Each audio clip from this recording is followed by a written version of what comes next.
Stop for a second and just be honest with yourself. How many times have you told yourself, this one will be different? This time you'll do it right. You won't overthink. You won't get attached too fast. You won't push them away. And yet, somehow, it ends the same. Different person, different story, same ending.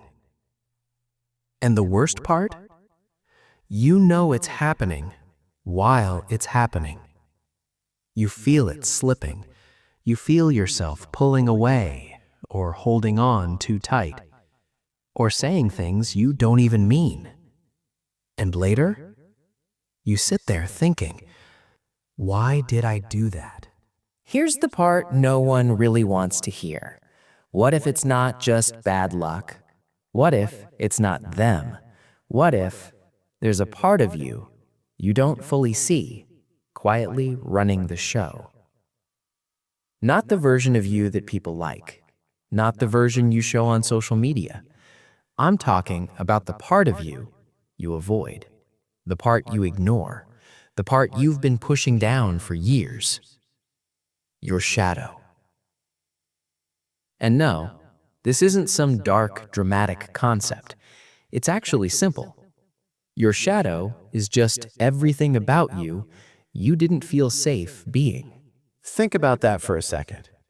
Growing up, there were parts of you that got accepted and parts that didn't. Maybe you were told, don't be so emotional. Stop being so sensitive. Why are you always like this? So what did you do? You adapted. You learned what gets love and what gets rejected. And slowly you started cutting pieces of yourself off. Not because you wanted to, but because you had to be accepted, to be loved, to belong. But here's the problem. Those parts didn't disappear. They just went underground. And now they show up in your relationships. Let me explain. Have you ever met someone and everything felt perfect at first? Like finally, someone who gets you, someone who feels right. And for a moment, you relax. But then, something shifts. Maybe they take longer to reply. Maybe they seem a little distant. Maybe their energy changes just slightly. And suddenly, your mind goes somewhere else. They're losing interest. I did something wrong. They're going to leave. And just like that, you're not in the present anymore. You're reacting to something deeper, something older. That's not about them. That's your shadow. It's the part of you that learned love isn't stable, that connection can disappear, that you have to hold on tight, or you'll lose everything. So what do? You start overthinking. You read into every message. You need reassurance.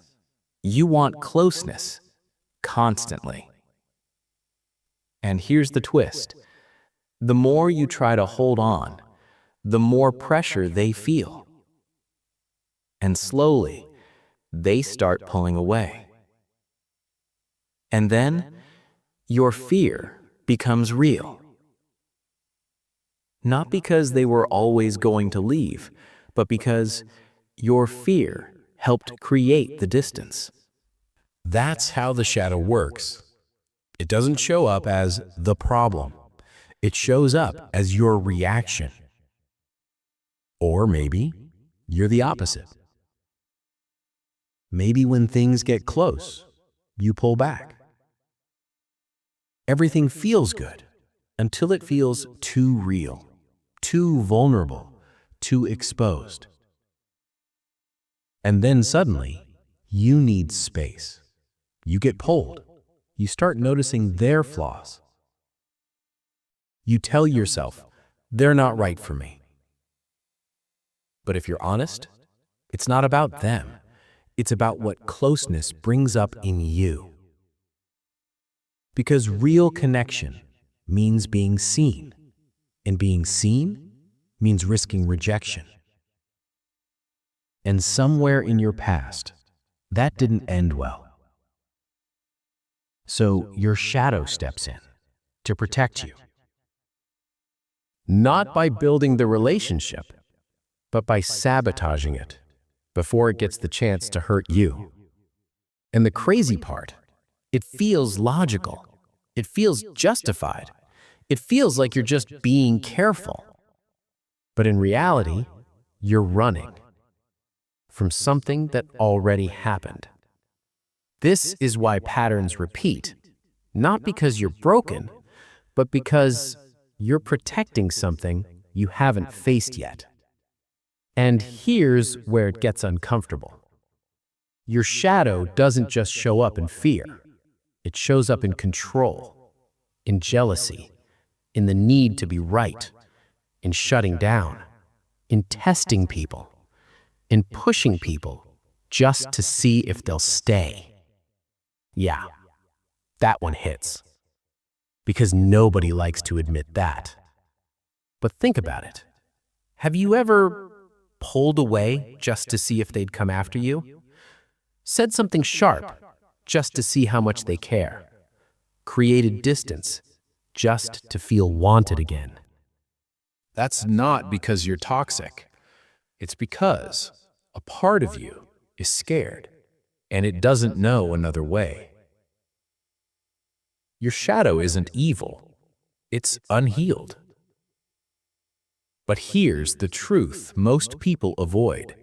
If you don't face it, it will keep running your relationships quietly, consistently, predictably. Different person, same pattern. Until one day, you're not confused anymore. You're just tired. Tired of starting over. Tired of wondering what went wrong. Tired of losing something that felt real. So what do? You don't fix it overnight. You don't suddenly become perfect. You start noticing. That's it. You catch yourself in the moment. When your mind starts creating stories, when you feel the urge to pull away, when you want to control the outcome, and ask yourself one question. Is this about them or something older? That question alone changes everything. Because now, you're not blindly reacting. You're aware. And awareness? That's where change begins. Then slowly, you start doing something different. You stay when you'd normally run. You speak when you'd normally shut down. You allow space instead of trying to control it. And yeah, it feels uncomfortable. Actually, it feels wrong at first. Because your shadow is used to being in charge. But over time, something shifts.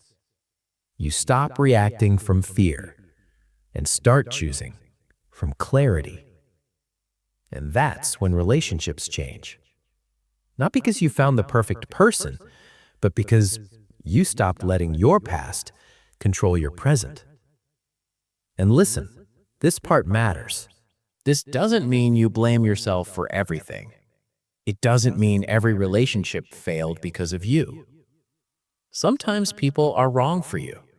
Sometimes they're not ready. Sometimes it just doesn't work. But if the pattern keeps repeating, you owe it to yourself to look deeper. Not with judgment, not with shame, with honesty. Because the moment you face your shadow, it stops controlling you. It doesn't disappear, but it loses its power. And instead of destroying your relationships, it starts teaching you something. about what you need, what you fear, what you've been avoiding. And slowly, you become someone different. Someone who can stay. Someone who doesn't panic at closeness. Someone who doesn't run from being seen. Someone who can actually build something real. And that changes everything. Let me leave you with this. You're not sabotaging your relationships because you want to. You're doing it because a part of you is still trying to protect you. But protection and connection, they don't work the same way. At some point, you have to choose. Keep protecting and stay alone. Or face what's underneath it and finally experience something real. And if this hit a little deeper than you expected, yeah, that wasn't random. That's the part of you that's ready to change. And if you want to understand this deeper, not just the surface stuff, but the patterns, the psychology, the real work behind it, subscribe. Because this is what we do here.